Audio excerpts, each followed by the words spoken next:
HKB news channel की नरेला से बड़ी कवरेज। दिल्ली प्रदेश के नरेला क्षेत्र में राष्ट्रीय प्रजापति महासंघ के तत्वाधान में बैठक की गई, जिसमें दिल्ली प्रदेश में माटी कला बोर्ड के गठन व आगामी 22 सितंबर को दिल्ली जंतर मंतर पर प्रजापति समाज व सहयोगी संस्थाओं द्वारा धरना प्रदर्शन करने को लेकर चर्चा की गई। बैठक के दौरान उपस्थित अतिथियों को फूल माला व पटका पहनाकर सम्मानित किया गया।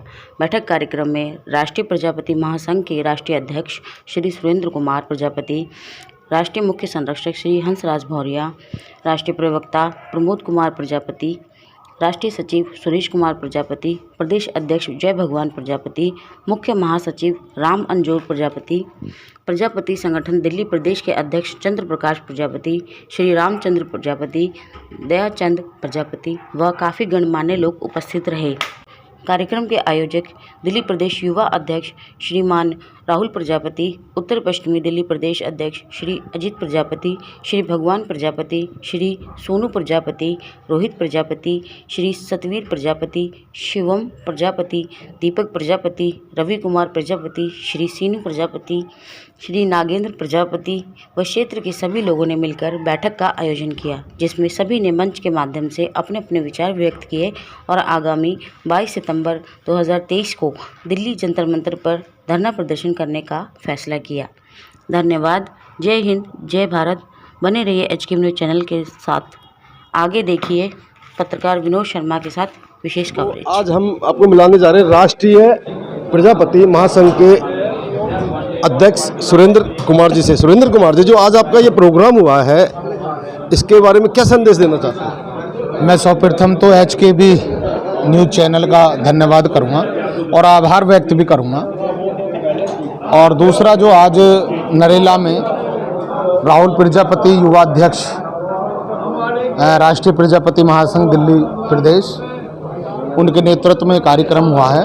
ये 22 सितंबर 2023 हम जंतर मंतर पर पिछड़े वर्ग की मूलभूत समस्याओं को लेकर राष्ट्रीय प्रजापति महासंघ के तत्वाधान में सभी पिछड़े वर्ग की जातीय संस्थाओं के साथ एक मूलभूत समस्याएं, जैसे हमारा जातिवार जनगणना है, हमारे सामान्य शिक्षा है, हमारी जो 27% आरक्षण हमें आधा अधूरा दिया है, पूरे हिंदुस्तान में पिछड़े वर्ग की 52% जनसंख्या से भी अधिक है, लेकिन उसके बाद भी हमें आरक्षण पूर्ण रूप से नहीं मिल रहा है, वो लागू नहीं हो रहा है। दूसरा, वर्गीकरण, रोहिणी जी की हमारी कमेटी बनी, लेकिन उसका भी लागू नहीं हो रहा है।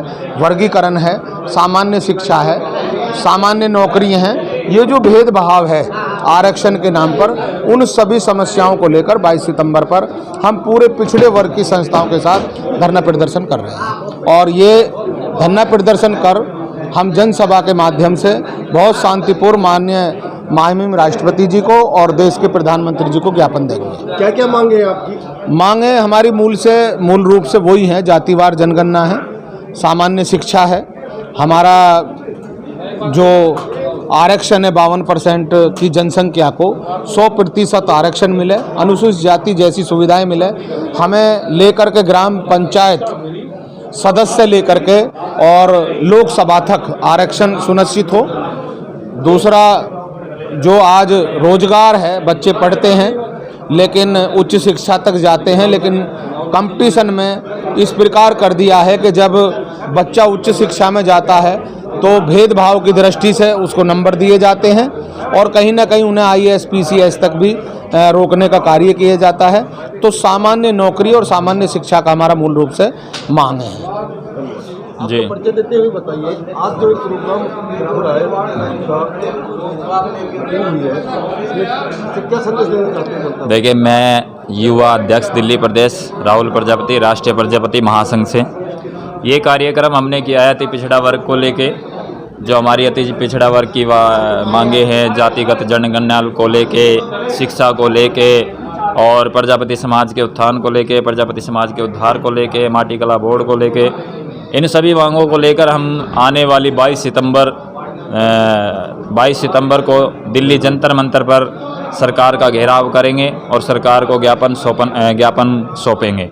ज़्यादा से ज़्यादा संख्या में हमारे समाज के अति पिछड़ा वर्ग के सभी काफ़ी लाखों की तादाद में लोग पहुँचेंगे। क्या दिल्ली के अलावा बाहर से भी आपके? जी, अन्य स्टेटों से भी हमारे काफ़ी लोग आ रहे हैं जो कि हमारा साथ समर्थन दे रहे हैं। अगर आपकी सरकार की मांग नहीं मानी तो आप क्या प्रक्रिया होगी आपकी? अगर देखिए, अगर दिल्ली सरकार हमारी मांग नहीं मानती है या केंद्र सरकार, कोई भी सरकार है, अगर हमारी बात नहीं मानती है तो हम आने वाले चुनावों का बहिष्कार करेंगे और चुनावों में बिल्कुल स्पष्ट बहिष्कार करेंगे कि आगे से किसी को वोट नहीं दी जाएगी और जब तक हमारी मांगें पूरी नहीं हो जाएगी जब तक हम सरकार का समर्थन नहीं करेंगे। प्रजापति महासंघ के सभी पदाधिकारियों को हाथ जोड़ के प्रणाम करता हूँ और दिल्ली प्रदेश के सभी जो भी पदाधिकारी हैं उनको भी प्रणाम करता हूँ और दूर दूर से आए हुए हमारे भाई बंधु एवं अन्य संगठनों के समाज सेवी इस सभा में आए हुए हैं, मैं उनको भी बार बार प्रणाम करता हूँ। मेरा परिचय, मैं बुद्ध विहार से चंद्र प्रकाश प्रजापति संगठन दिल्ली प्रदेश बुद्ध विहार का अध्यक्ष हूँ। वहाँ की लगभग बुद्ध विहार में 4 से 5 हज़ार प्रजापतियों की संख्या है और जब ये सभा बनाई थी प्रजापति संगठन दिल्ली प्रदेश, तो हमारे दिल्ली प्रदेश के श्री जय भगवान जी और हमारे पिता तुल्य श्री हंसराज भौरिया जी, राम मंदिर जी, इन सभी ने उस संगठन को दिशा निर्देश दिया और जिस दिन उसकी नींव रखी गई थी तो ये लोग पहुँचे थे। इनका मैं बहुत बहुत धन्यवाद करता हूँ।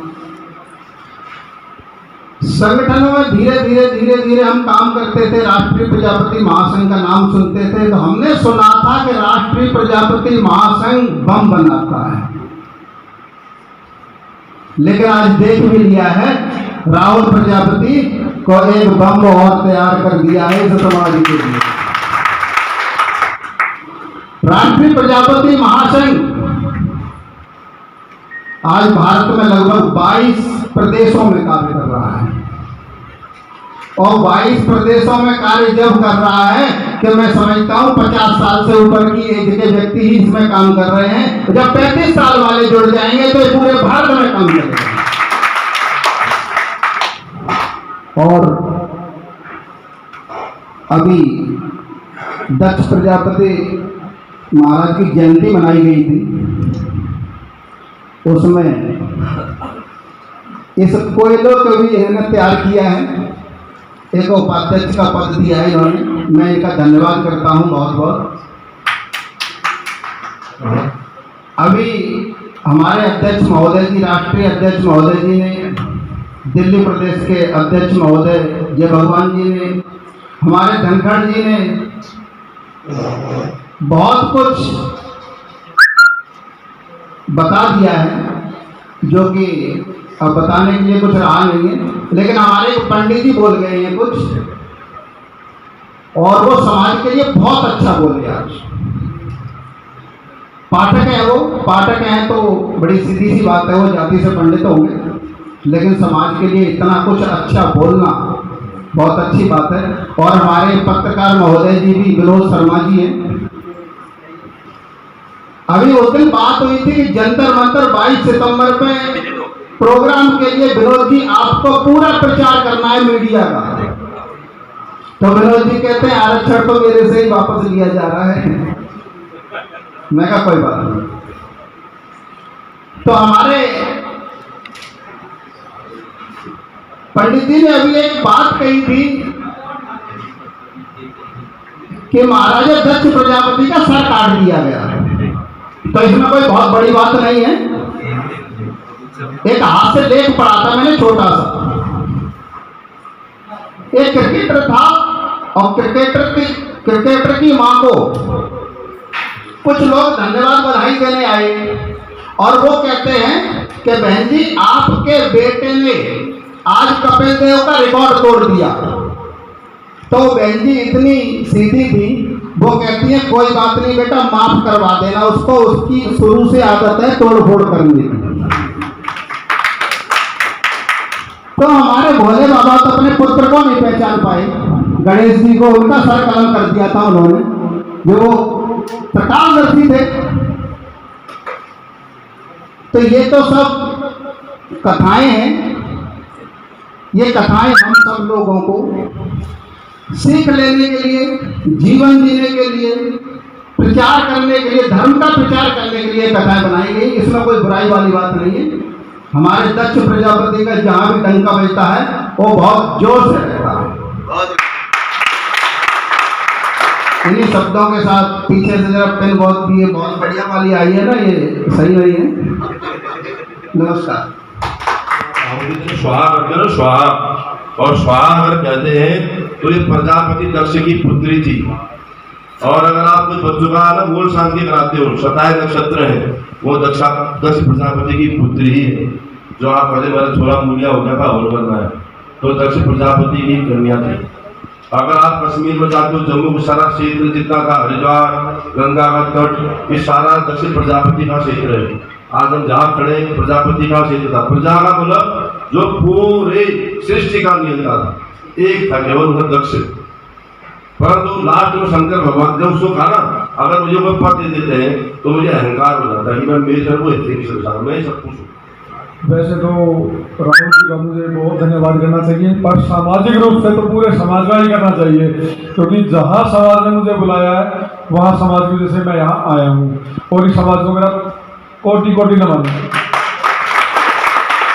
सबसे पहले मैं ये कहना चाहूँगा कि जो आप प्रोग्राम 22 सितंबर को कर रहे हैं, या तो यहाँ से अपनी एक मंशा बना के जाएं कि हमें ज़्यादा से ज़्यादा लोग एकत्रित करने हैं हमें अपने धरने प्रदर्शन पे, क्योंकि हमारी जितनी संख्या होगी हमारी इतनी ही बड़ी बात प्रधानमंत्री तक पहुंचेगी। ये मत सोचना कि आप 50 आदमी आ गए और वहाँ आपने ज्ञापन सौंप दिया, वहाँ की कोई सुनवाई नहीं होने वाली। सुनवाई आपकी संख्या, आपकी यूनिटी से होगी। आप कितनी संख्या में आगे बढ़ोगे ये आप पे डिपेंड करेगा। एक आदमी अगर ये ठान ले कि एक बंदा 10 बंदे लेके आएगा, तो मैं समझता हूँ कि 1000-2000 बंदे नॉर्मल बात है दिल्ली प्रदेश से हो जाएंगे। और मैं भी काफ़ी इंसान आदमी लेके आऊँगा, वहाँ ऐसी बात नहीं है, काफ़ी संख्या में पहुँचेंगे हम, और वहाँ का पूरा साथ दिया जाएगा। जितना आप मेरे ऊपर लगाओगे, जो भी आप दोगे मुझे जिम्मेदारी, वह मैं आपकी जिम्मेदारी पूरी करूंगा और उस पर खड़ा उतरने की कोशिश करूंगा पूरी का पूरा। और राहुल भाई ने मुझे कल फोन किया था कि भाई साहब आपको दिल्ली आना है, तो मैंने कहा भाई मैं जरूर आऊँगा। वैसे मेरा मकान का काम चल रहा है, पर फिर भी मैंने कहा भाई साहब समय निकालूंगा और आऊँगा। पर समाज में एक चीज़ और है हमारे, थोड़ा सा अगर आपको बुरा ना लगे तो मैं बोल दूँ, थोड़ा सा समाज में हमारे में यूनिटी कम है। इस यूनिटी को थोड़ा बढ़ाएं, क्योंकि पता नहीं समाज बहुत ज़्यादा बढ़ गया है, बहुत ज़्यादा। पता नहीं कोई कहीं खड़ा है, कोई कहीं खड़ा है। हम इकट्ठा करने की कोशिश करते हैं पर बरगला जाते हैं हमारे लोग, बहकाई में जल्दी आ जाते हैं। हमें समाज के साथ खड़ा होना है और हमें सबसे बड़ी चीज़ हमारी सुनी जब जाएगी जब हमारी राजनीतिक सहभागिता हमें मिले। ये सबसे बड़ी चीज़ है। कोई भी समाज अगर अपनी बात को आगे बढ़ाना चाहता है तो उसको सामाजिक समरसता बढ़ानी होगी आपस में। दूसरी बात, राजनीति में सहभागिता बहुत जरूरी है। अगर आपका एक एमएलए होगा तो सिर्फ आपको नेतृत्व देगा, लेकिन अगर आपके 10 एमएलए होंगे तो आपकी बात कठोरता से मनवाई जा सकती है। ये होती है सहभागिता। एक एमएलए से काम नहीं चलेगा, आपने डिमांड करनी है हमारी टिकटों के बंटवारे में हमारी सहभागिता होनी चाहिए। हमारे जितने भी लोग राजनीति में है उनको इकट्ठा कीजिए। कितने लोग हमारी राजनीति में, प्रजापति कितने राजनीति में? मेरे हिसाब से राजनीति में हम 9 से 10 ही लोग हैं, 9 से 10 लोग ही एमएलए हैं। आप उसको बढ़ाइए। अपनी पार्टी मत समझिए कि ये बीजेपी से है, ये कांग्रेस से है, ये आम आदमी से। इस चीज को छोड़ दीजिए, भाईचारे में आगे बढ़ा दीजिए। बस इस चीज को मत देखो। अगर कहीं भी समाज को टिकट मिलती है, वहां जाके खड़े हो जाओ, हम आपके साथ खड़े। वो पार्टी छोड़ दीजिए, भाईचारा लगाइए। आप मुझे जहां से भी आपको टिकट मिले, 5 गाड़ी और खर्चा मेरी तरफ से कभी भी ले लेना। आज मैं लाओ करता हूँ 5 गाड़ी और खर्चा जितना लगेगा, जहां आप डिमांड करोगे। राहुल भाई के पास मेरा नंबर है, आप ले सकते हैं। मैं 5 गाड़ी और खर्चा आपको दूंगा, चाहे जहां भी प्रजापति समाज को टिकट मिले। इससे ज्यादा मैं कुछ नहीं कहूंगा। धन्यवाद, थैंक यू। जय प्रजापति समाज। प्रमोद जी, आदरणीय अध्यक्ष जी और मेरे समाज के सभी साथी, सभी ने अपनी अपनी बात रखी है। 22 सितंबर के लिए भाई सभी ये कह रहे भी ज़्यादा लोग होने चाहिए, लेकिन लोग ज़्यादा कैसे हों उस पर किसी ने कोई विचार नहीं दिया। मैं उस पर पीछे 29 जुलाई में मेरे ऑफिस में मीटिंग थी, मैंने वहाँ सुझाव भी दिया था, मैंने अपना बताया भी था कि मेरा जितने पिछले गांव वाले हैं या जो रिश्तेदार हैं, मैं उनको पहले अभी से मैं उनको इतला दूंगा कि 22 सितंबर का वहाँ पे जंतर मंतर में प्रोग्राम है और एक दिन पहले आप मेरे घर पे आ जाए और मेरे आस पड़ोस में जितने ओबीसी के लोग हैं मैं उनको तैयार करूं और मैं यहाँ से मैं एक बस भर के लेके जाऊंगा। इस प्रोग्राम के मुख्य अतिथि सुरेंद्र कुमार जी, जो राष्ट्रीय प्रजापति महासंघ के अध्यक्ष हैं, और राष्ट्रीय प्रजापति महासंघ के मुख्य संरक्षक हंसराज भोरिया जी, मुख्य सलाहकार सुरेश कुमार वीर जी, सभी का नाम लेना उचित नहीं, समय का अभाव। आदर व सम्मान के तुल्य मेरे बुजुर्गों और नौजवान साथियों, मैं जय भगवान प्रजापति सभी को नमन करता हूं, सभी का स्वागत, सभी का अभिनंदन करता हूं। साथियों, वैसे तो काफ़ी डिटेल में विस्तार में हमारे अध्यक्ष महोदय ने बता दिया है कि 22 सितंबर 2023 को समस्त ओबीसी समाज को लेकर राष्ट्रीय प्रजापति महासंघ एक धरना प्रदर्शन जंतर मंतर पर करने जा रहा है। उसके लिए समस्त ओबीसी समाज को लेना है और आज नरेला क्षेत्र के अंदर जो ये भावी प्रोग्राम किया है हमारे राहुल प्रजापति ने, इसके माध्यम से, क्योंकि समय कम रह गया, बार बार मीटिंग नहीं होगी, तो मैं यहाँ की जिम्मेवारी भाई राहुल कुमार जी को दूंगा। इधर से नगेंद्र प्रजापति जी हैं और जो भी मेरे बुजुर्ग दयानंद जी है, दयाचंद जी है, नरेले से काफ़ी साथी जानकार बैठे हैं, इन्हीं की जिम्मेवारी लगाऊंगा कि अभी ये साथी यहाँ से कम 2 बस यहाँ से भर के लेके जाएं अपना।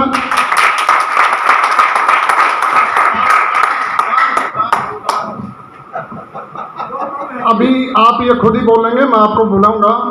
हमारे एक चंद्र प्रकाश जी हैं जो अभी नवनिर्वाचित एक युवा है, दिल्ली प्रदेश के उपाध्यक्ष का इनको पद दिया है। दूसरे साथी धर्मेंद्र जी रोहिणी सेक्टर 20 से, रोहिणी क्षेत्र के प्रजापति महाराज की और राष्ट्रीय प्रजापति महासंघ के सभी पदाधिकारीगण, क्षमा चाहूंगा क्योंकि समय का अभाव है, सभी पदाधिकारीगण, दिल्ली प्रदेश के सभी पदाधिकारी, आए हुए युवा साथी, मेरे बुजुर्गों, सभी के श्री पावन चरणों में मेरा कोटि कोटि शरण वंदन, कोटि कोटि प्रणाम। और कम ऑन द पॉइंट, जो कहूंगा सच कहूंगा, सच के सिवा कुछ नहीं कहूंगा, क्योंकि कहते हैं कि लहरों से डरकर कभी नौका पार नहीं होती, कि लहरों से डरकर कभी नौका पार नहीं होती और कोशिश करने वालों की कभी हार। क्यों हम क्यों बिछड़े हैं? सबने बता दिया अति पिछड़ा वर्ग। अति पिछड़ा वर्ग क्यों बना हमारा? बुरा मत मानिएगा मेरे बुजुर्गों, सब आपकी देन है। अगर आपने हमारे अंदर वो संस्कार दिए होते, आपने प्रजापति समाज का इतिहास हमारे सामने रखा होता, तो आज हमारी युवा पीढ़ी दर दर भटकने का काम नहीं करती या करती। आज हमारी पीढ़ी दर दर भटकने का काम नहीं करती। IAS IPS के बच्चे बड़े बड़े स्कूलों में पढ़ते हैं, MP का बच्चा बड़े बड़े स्कूलों में पढ़ता है। हमारे बच्चे कहां जाते हैं? उन्हीं सरकारी स्कूलों में। अरे जब वोट हमारी है, भीड़ हमने इकट्ठी करनी है। जब कोई नेता, एक नेता ना 5 साल में हमारी गली में आता है, नेता 5 साल के अंदर एक बार हमारी गली में आता है और हाथ जोड़कर पैर पकड़कर कहता, बाबूजी वोट दे देना। कहता कि नहीं कहता? जो सहमत हो हाँ कर देना, वरना मना कर देना, बीच में रोक देना। कहता नहीं कहता? 5 साल के अंदर एक बार आता है और 5 साल में वही गलती हम कर देते हैं कि उसे वोट देते हैं और वो 5 साल तक हमारे दरवाजे पे झांकने तक नहीं आता। या आता है? जब वोट हमारी, भीड़ हमने इकट्ठी करनी, सर हमने फुड़वाना, झंडा हमने खाना, तो हमारा विधायक क्यों नहीं? विधायक भी तो हमारा ही होना चाहिए ना। MP भी हमारा होना चाहिए, मंत्री भी हमारा होना चाहिए। और सबसे बड़ी बात, जितने मंत्री हैं, चाहे दिल्ली सरकार के लगा लो, केंद्र सरकार के लगा लो, ये हमारी बात नहीं करेंगे। क्यों? क्योंकि कुम्हार को पता है कि मिट्टी का बर्तन कैसे तपस्ती से पीट पीट के बनाया जाता है, उनको नहीं पता। हमें पता है कैसे उसको मिट्टी के बर्तन को तैयार करते हैं, कैसे उसको पकाते हैं, कैसे उसको आवे में रखते हैं, और जब आवे में रखने के बाद ऊपर से राम जी बरस जाए ना, सारे आवे का तहस नहस हो जाता है। कोई बीमा है उसका? है कोई? जब चाक चलाते चलाते किसी का हाथ कट जा, उसके परिवार में देखने वाला है कोई? है कोई इंश्योरेंस उसके नाम का? है या नहीं? बताओ। नहीं है ना? क्यों? जब सब जानते हैं कि प्रजापति समाज की उत्पत्ति दक्ष प्रजापति महाराज के द्वारा की गई। दक्ष प्रजापति महाराज सृष्टि के प्रथम राजा हुए और प्रथम राजा होने के कारण उन्होंने सृष्टि का चलन आगे बढ़ाया। जब किसी इंसान का जन्म होता है तब मिट्टी के बर्तन हमारे घर से ही जाते हैं, कुम्हार से जाते कि नहीं जाते? और जब मरण होता है तो मुक्ति भी हमारे बर्तन से होती है। इस मंच के माध्यम से कहना चाहता हूं कि जितनी हमारी समाज की त्रुटियां हमने, हमारे बड़ों ने जो हमें बिखेरने का काम किया, हमें अलग अलग बांटने का काम किया, आगे से वो ना हो। सभी को एकजुट होकर एकता के साथ 22 सितंबर को जंतर मंतर को पहुंचना है और हमें अपनी मांगों को पूरा करवाना है। क्यों? क्योंकि कहते हैं कि जब दक्ष प्रजापति जी सृष्टि की रचना कर रहे थे, उन्होंने 2 विवाह किए। 2 विवाह से 82 कन्याएं और 10,000 पुत्र उत्पन्न हुए। अगर हम किसी से पूछने लग जाए ना, हमें वर्ण कौन सा लगता है, बुरा मत मानना बुजुर्गों, कोई बता नहीं पाएगा हमें वर्ण कौन सा लगता है। एक व्यक्ति हाथ उठा के बता दो कि प्रजापति समाज को कौन सा वर्ण लगता है।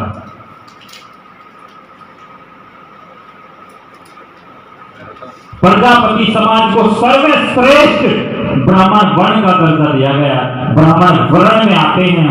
जब भी कोई पूजन हवन इत्यादि किया जाता है, सबसे पहले ओम प्रजापति नमो नमः स्वाहा, सबसे पहले हमारी पूजा की जाती है। बिहार में आज भी जाकर देख लेना, अपने नाम के सामने प्रजापति पंडित का इस्तेमाल करता है। अपने नाम के सामने आज भी पंडित लगाता है। और पहले तो बाबूजी प्रजापति को मारने जिमाया करते थे, जैसे पंडित आज हम पंडित जी ने बुला के जिमाया करे ना, वैसे प्रजापति